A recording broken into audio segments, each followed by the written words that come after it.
kamayan tu kan enang hela ma tanghin en tiang hela ma hian bok ek abulain ka da thadu em ani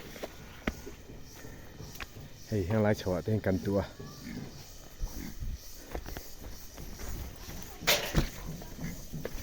lai kan bok te hi man san tur kan ti ni ni som ru kan pel to pel seta atil achul te kan la hen la cha nimin lama an la chaw de ngia ya inchi som hi pakhat inchi som hin chuang de an chuang vek to ni an thadu rewa hi tal tu chi ni ya hei hi anu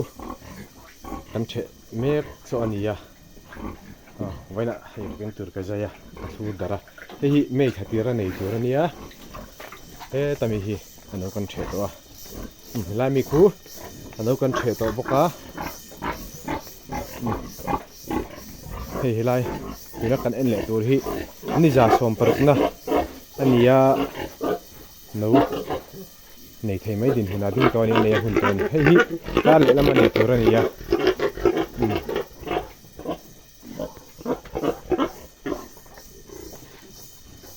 khala ma hian kama yan tu na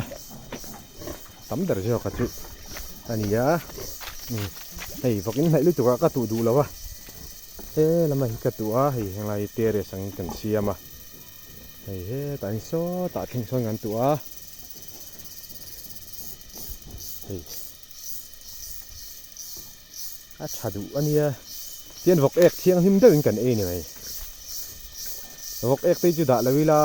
a tiang hena thadu lawang ti hian hei tian tere sang kan siam jela tian nik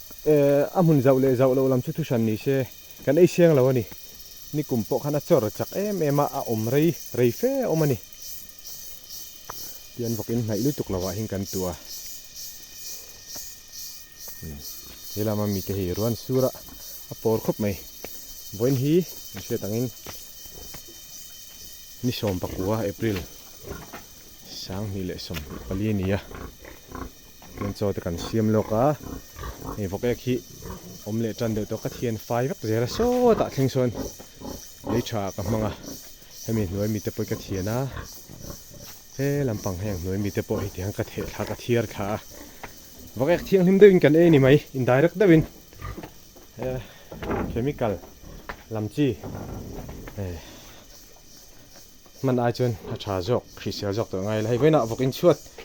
tur ka thura kula in thanga mi no nei mai tur ka ti ka thak sakani